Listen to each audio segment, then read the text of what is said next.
com toda essa energia da juventude, da ancestralidade, da Amazônia, em nome da Secretaria de Estado de Povos Indígenas e da nossa secretária estadual, Puir Tembé. A gente agradece o convite e fica muito feliz em poder compartilhar desses momentos. Meu nome é Amanda Paiva Quaresma, sou engenheira florestal. Atualmente estou na coordenação de gestão ambiental, territorial e justiça climática da nossa secretaria.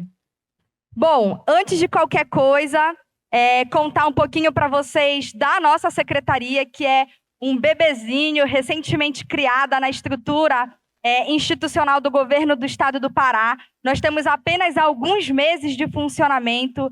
É um grande movimento, uma mudança baseada na luta histórica dos povos indígenas do estado do Pará, da Amazônia e de todo o Brasil. Então, o governador vem acompanhando esse movimento do novo governo federal e dando, de fato, o espaço e a voz historicamente negada aos povos e populações tradicionais que agora estão ocupando esses espaços institucionais. Então, temos agora o Ministério de Povos Indígenas, temos uma Secretaria de Estado de Povos Indígenas e também novas secretarias compondo aqui o governo do estado do Pará, Secretaria de Igualdade Racial, Secretaria de Mulheres, Secretaria de Agricultura Familiar.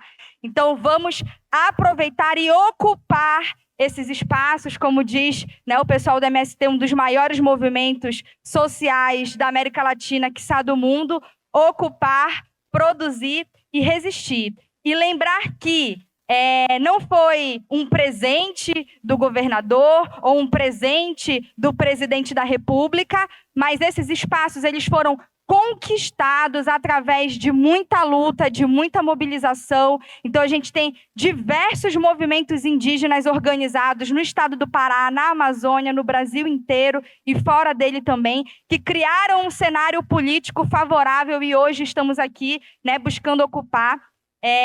Eu, Amanda Paiva, sou uma não indígena que ocupo com muito respeito e responsabilidade esse espaço que foi conquistado. Sei que todos nós temos os nossos espaços e lugares de fala. Eu, por exemplo, venho de uma família ribeirinha, da beira do Rio Meruú, aqui no Baixo Tocantins, município de Igarapé-Miri.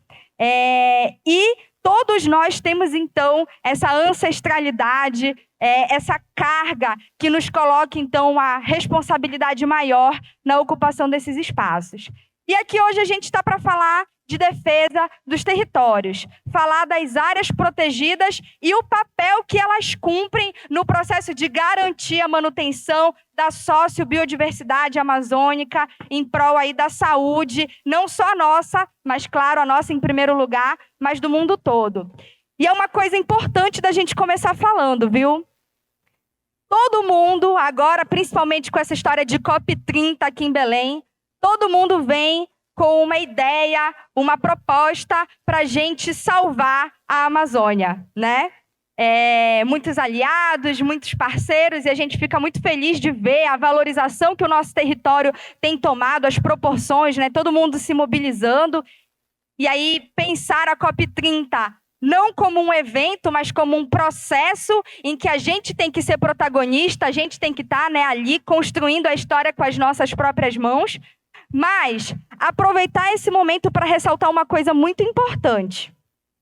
Nós, amazônidas, somos os primeiros e os mais interessados para salvar a nossa própria casa.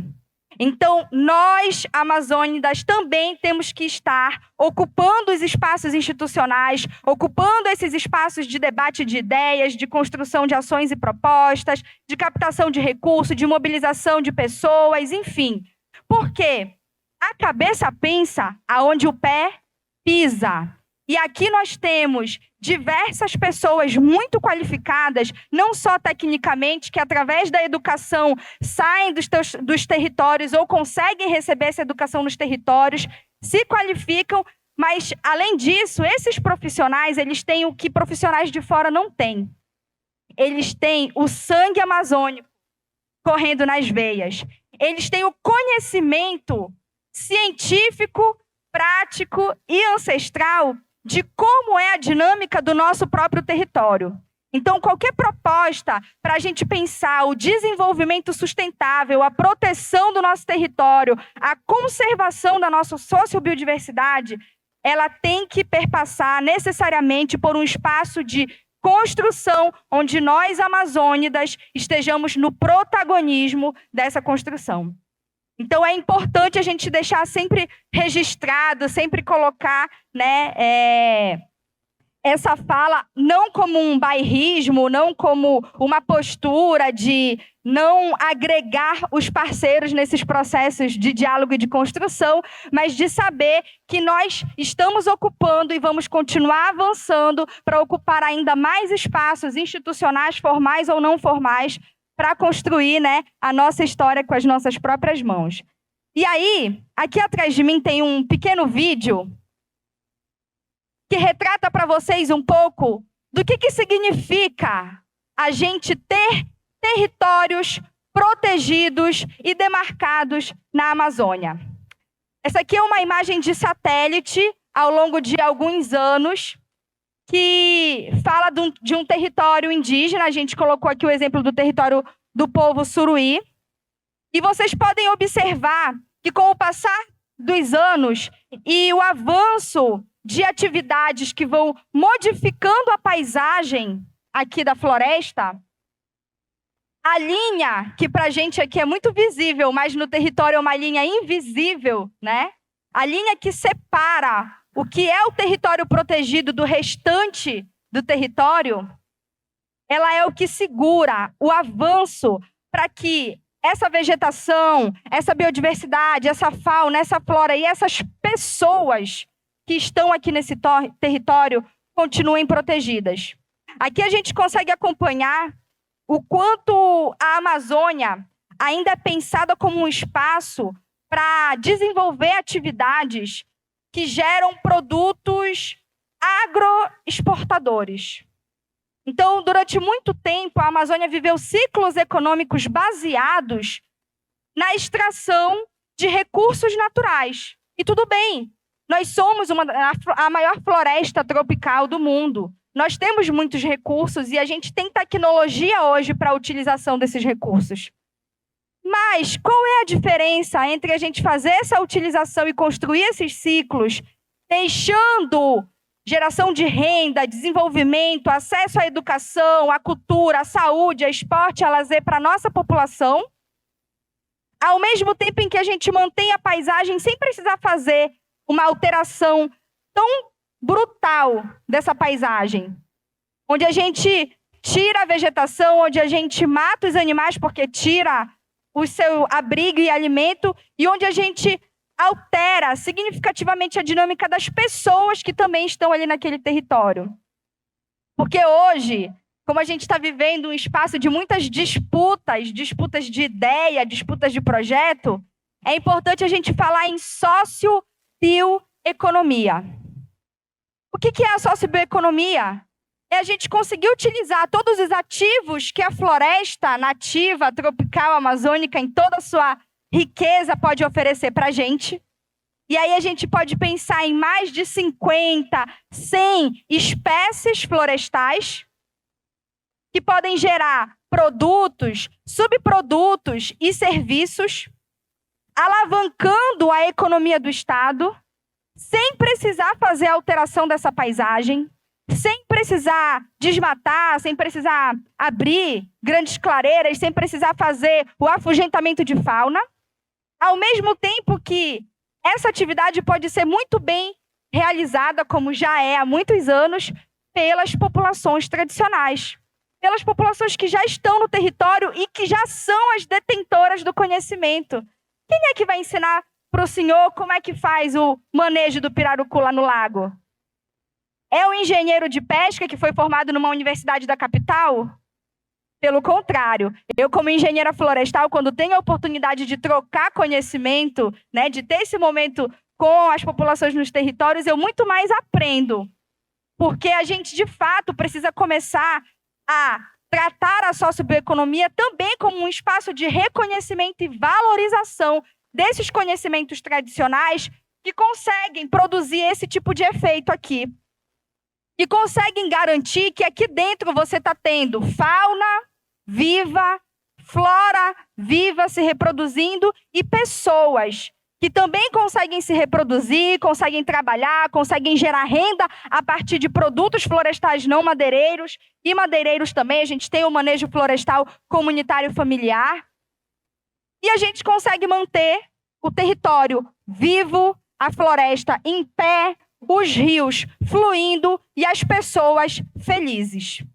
Esse tem que ser o objetivo do governo municipal, estadual, federal, mas principalmente o movimento que cada um de nós, e aí eu falo enquanto cidadã também, precisamos colaborar, né? Precisamos construir coletivamente, mas precisamos sempre estar com essa nossa bandeira erguida, porque saber fazer, nós já sabemos.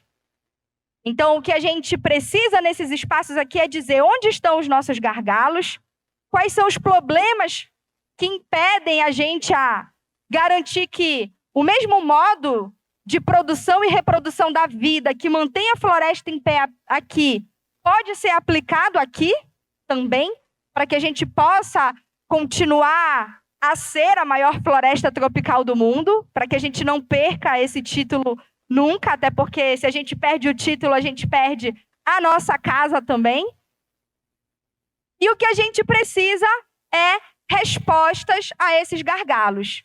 Então, imagino que a gente venha construindo uma série de debates e de proposições de como melhorar, e agora é o momento também da gente junto, né, poder público, sociedade civil organizada, terceiro setor, pensar nas estratégias que respondam a esses desafios para garantir que a defesa dos nossos territórios vai continuar viva, assim como a gente também quer que continue vivo o nosso povo.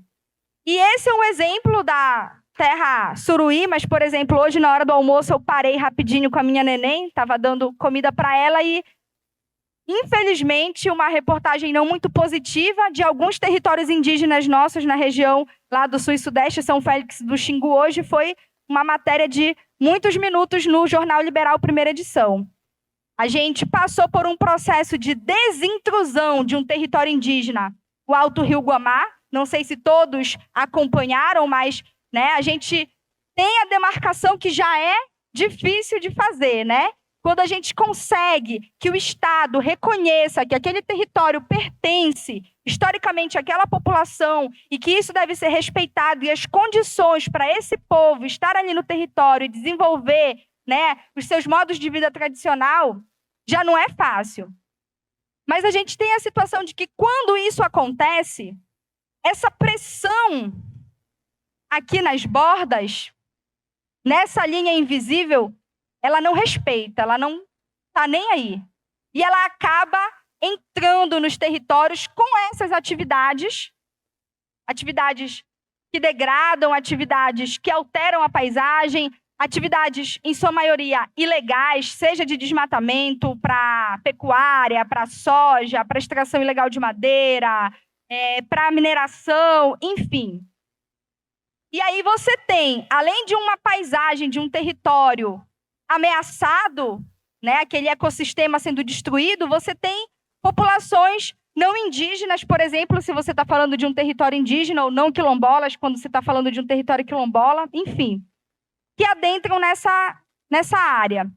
E o território indígena Alto Rio Guamá, a gente chama carinhosamente de Tiargue. Então, a Tiargue passou por anos de um processo gradativo de invasão a partir das suas bordas, onde você encontrava lá pecuaristas criando gado de corte, de leite, madeireiros ilegais extraindo madeira que era esquentada com documentação de outros lugares, explorando espécies que já estão ameaçadas de extinção, fazendo tudo errado. Então, mesmo um território demarcado, que estava ameaçado, precisou passar pelo processo de desintrusão, onde você negocia as condições com quem está ocupando irregularmente, ilegalmente o território para que ele desocupe e, de fato, você consiga manter, então, um território, né, novamente protegido e ocupado pela população tradicional de direito. Então, contei toda essa história da Tiarg para vocês para dizer que não foi só lá no Alto Rio Guamá. A gente está tendo o processo de desintrusão que está iniciando, né, com um grande esforço de diversos órgãos públicos do governo federal, estadual, para fazer isso em territórios ali na região sul e sudeste, no município de São Félix do Xingu, que hoje, infelizmente, acaba levando o título de território indígena com maior índice de desmatamento do Brasil. Justamente porque você tem várias populações não indígenas fazendo atividades ilegais incompatíveis com a manutenção e com a defesa desse território e que vão avançando cada vez mais nessas linhas invisíveis e alterando a paisagem desse território. Então, é importante que a gente, para proteger os territórios, né, a nossa primeira e grande, maior bandeira, né, no movimento indígena, é pela demarcação dos territórios, pelo reconhecimento do Estado ao direito das populações tradicionais estarem ali, viverem ali, como sempre viveram. Mas a gente também agora está tendo que lutar, né, em casos como esse da Tiarg, lá nos Caiapó, lá em São Félix do Xingu, para desintrusar. Porque você já conseguiu demarcar, mas você não conseguiu proteger. Então, mais do que respostas aqui, nós, da Secretaria de Estado de Povos Indígenas, a gente traz questionamentos para que a gente possa pensar coletivamente como agir. Qual seria a melhor estratégia para a gente poder, junto, né, nós enquanto aliados dos povos indígenas, que são os protagonistas desse processo de defesa, como que a gente consegue garantir a manutenção dessas linhas invisíveis? Como a gente consegue garantir a defesa desse território? Como a gente consegue incentivar o desenvolvimento de cadeias produtivas da sociobiodiversidade, né? Os peixes, as sementes, os óleos, as resinas, as raízes e tantos outros produtos e serviços que a Floresta em Pé pode nos oferecer. Como que a gente desenvolve isso, gera renda para a população, mantém a floresta protegida em pé e assim consegue, de fato, construir um projeto de desenvolvimento sustentável endógeno para a Amazônia.